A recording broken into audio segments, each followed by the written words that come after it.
RJ Balaji, Meenakshi Chowdhury, Sathyaraj, Lal, அன்சிடால் இவங்களுடைய நடிப்புல வெளியாகி இருந்த படம் தான் சிங்கப்பூர் சலூன். இந்த படத்தை கோகுல் இயக்கியிருந்தாரு. இந்த படத்துக்கு விவேக் மெர்வின் மியூசிக் கம்போஸ் பண்ணியிருந்தாரு. இந்த ஒரு சிங்கப்பூர் சலூன் படத்துல இருக்கக்கூடிய ஒரு சில மிஸ்டேக்ஸ் என்னென்ன அப்படின்றத இந்த வீடியோல பாத்திரலாம்.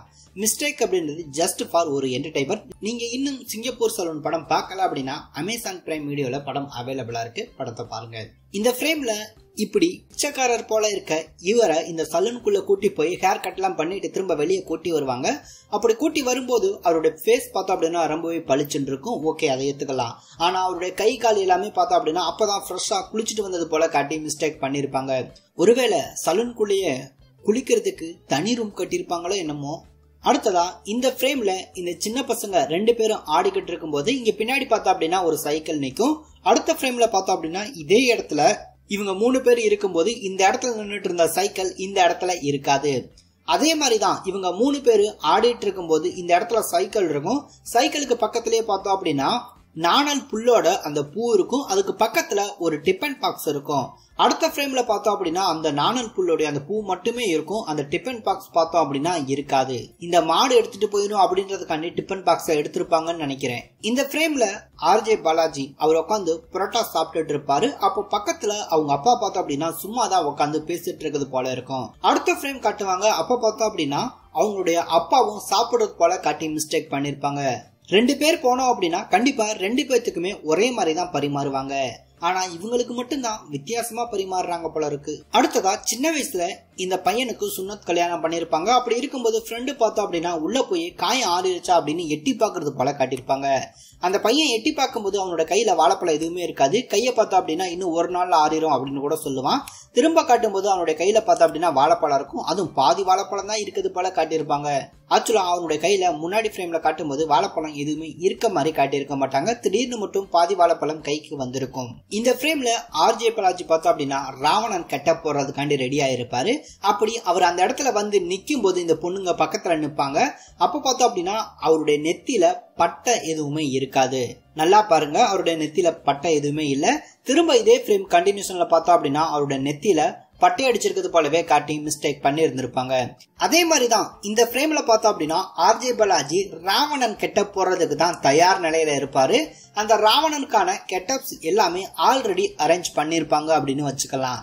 ஆல்ரெடி ஒருத்தர் ராமன் கெட்ட போறதுக்கு அரேஞ்ச் பண்ணிருப்பாங்க. அதே மாதிரிதான் ராவணன் கெட்ட பக்கம் ஆர்ஜே பாலாஜி பார்த்தோம் அப்படின்னா ராவணன் கெட்ட போடுறதுக்கு தான் அவர் ஆல்ரெடி பார்த்தோம் அப்படின்னா கமிட் ஆகி அந்த ராவணன் மாதிரி அந்த தலையெல்லாம் வச்சுட்டு இருப்பாரு. ஆனா இவர் நடிக்கும் போது பார்த்தோம் அப்படின்னா ராவணன் கெட்ட போட்டிருக்க மாட்டாரு, ராமன் கெட்ட போட்டிருப்பாரு. ஆக்சுவலா இவங்களுடைய கர்லிங் ஹேரை ரொம்பவே ஒரு நார்மல் ஹேரா மாத்தின காரணத்துக்காக மட்டுமே ராவணனா நடிக்க வேண்டியவர் ராமனா நடிச்சிருப்பாரு. ஆக்சுவலா முன்னாடியே ஸ்கிரிப்டை கொடுத்து இதுக்கு ப்ரிப்பேர் பண்ணிட்டு வாங்க அப்படின்னு தானே சொல்லியிருப்பாங்க. இதுக்கு பேர் தான் ஸ்பாட்ல ப்ரிப்பேர் பண்றது போல இருக்கு. அதுவும் ராமர் கெட்டப்புக்கு பார்த்தோம் அப்படின்னா முகத்துல மாறிய உடம்புலையும் அந்த நீல கலர் அப்படின்றத ஒரு கலரை யூஸ் பண்ணுவாங்க. ஆனா இவர் பார்த்தோம் அப்படின்னா ஒரு டி ஷர்ட்டை போட்டு இதுதாண்டா ராமர் அப்படின்ற மாதிரி நம்ம எல்லாத்துக்குமே நாமம் போட்டிருப்பாரு. ராமருக்கு வந்த கொடுமை இதெல்லாம். இவர் அந்த சரக்கை கையில வச்சிருக்கும் போது இவருடைய அந்த போனை பார்த்தோம் அப்படின்னா இந்த ரேடியா கிட்டதான் வச்சிருப்பாரு. திரும்ப அடுத்த ஃப்ரேம் காட்டும் போது பார்த்தோம் அப்படின்னா அந்த ரேடியா கிட்ட வச்ச இவருடைய போன் பார்த்தோம் அப்படின்னா இருக்காது. அடுத்ததா இந்த ஃப்ரேம்ல இவர் பார்த்தோம் அப்படின்னா செல்ஃபி எடுக்கிறது போல காட்டியிருப்பாங்க. அப்படி இவர் செல்ஃபி எடுக்கும் போது இவருடைய அந்த போன் கவரை பின்னாடி நோட் பண்ணோம் அப்படின்னா உள்ள போனே இல்ல, வெறும் கவரை மட்டும்தான் இவர் வச்சு அப்படி சுத்துறது போல இருந்துச்சு. அந்த போன் கவர் ஓட்ட வழியா அந்த பின்னாடி இருக்க அந்த சுவர் எல்லாமே தெரிஞ்சிச்சு. கேமராவா இருந்துச்சு அப்படின்னா கண்டிப்பா தெரிஞ்சிருக்காதுல்ல. என்னன்னு இப்படி ஏமாத்துற. அடுத்ததா இந்த ஷாட்ல சத்யராஜ் கேரக்டர் பார்த்தோம் அப்படின்னா முருகனை கும்பிட்டு இருப்பாரு. அப்படி கும்பிடும் போது இவருக்கு பின்னாடி பார்த்தோம் அப்படின்னா அவங்களுடைய மகள் நின்றுட்டு இருப்பாங்க. ஆனா இந்த ஃப்ரேம்ல மட்டும் பார்த்தோம் அப்படின்னா பின்னாடி நின்றுட்டு இருந்த அவங்க மகள் இருக்க மாட்டாங்க. இவரு சாமி கும்பிட்டு வரும்போது திரும்பவும் அவங்க அதே இடத்துல நிக்கிறது போல காட்டி மிஸ்டேக் பண்ணி இருப்பாங்க. அதே மாதிரிதான் இந்த சிங்கப்பூர் சலூன் படத்துல டேட் வைஸ் பார்க்கும்போது ஏகப்பட்ட கொலைப்படிகள் இருந்துச்சு. இப்ப பார்த்தோம் அப்படின்னா இந்த மெகாசின் காட்டியிருப்பாங்க ஆனந்த விகடனுடையது. இதனுடைய டேட் அப்படின்னு நோட் பண்ணோம் அப்படின்னா 4/12/2022 அப்படின்ற மாதிரி தான் இருக்கும். இந்த சலூன் முன்னாடி இவங்க செலிப்ரேஷன் பண்ணது. அதே மாதிரி இதே சலூனை இடிக்கிறதுக்காண்டி கவர்மெண்ட்ல இருந்து ஒரு நோட்டீஸ் ஒன்று கொடுத்திருப்பாங்க. அதனுடைய டேட் பார்த்தோம் அப்படின்னா 30/3/2022 இருக்கும். சோ கட்டடத்தை இடிச்சது எப்போ 30/3/2022. ஆனா இவங்க செலிப்ரேட் பண்றது எப்போ 4/12/2022 அதே கட்டடம். அது மட்டும் இல்ல, இவங்க ஒரு பினான்ஸ்ல லோன் வாங்கியிருப்பாங்க. அந்த லோன் திரும்ப பே பண்ணும்போது அதனுடைய டேட் பார்த்தோம் அப்படின்னா 10/6/2023 அப்படின்னு இருக்கும். 10/6/2023.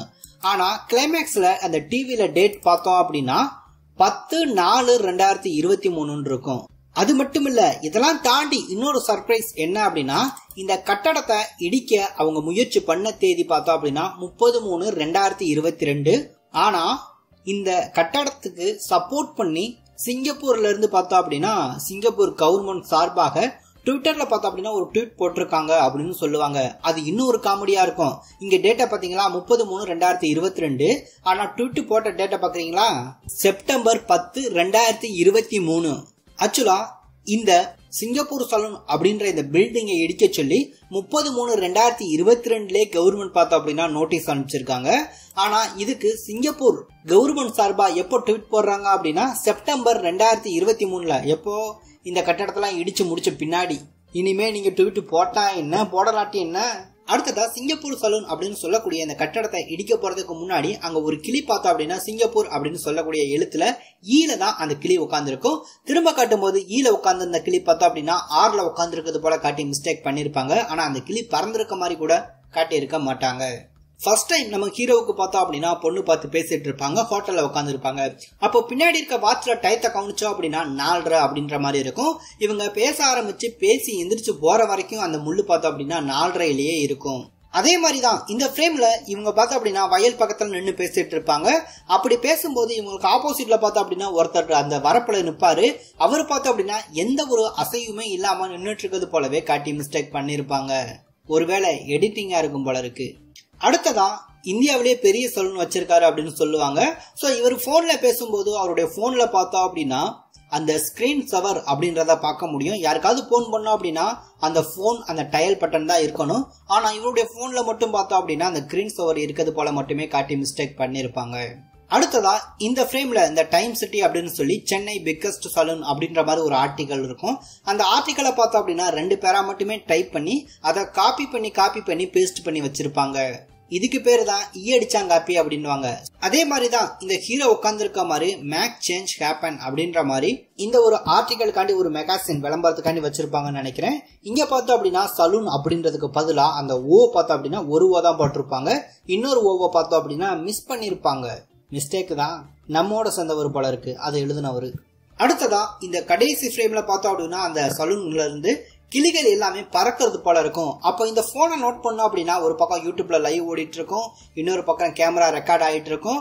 ஆனா இந்த போன் எல்லாமே பார்த்தோம் அப்படின்னா எங்கேயுமே நம்ம ஒரு வீடியோ ரெக்கார்ட் பண்ணோம் அப்படின்னா கண்டிப்பா டைமிங் அப்படின்றது ரன் ஆகும் இல்லையா, அது எதுவுமே இதுல இருக்காது. இதெல்லாம் எடிட்டருடைய மகிமை.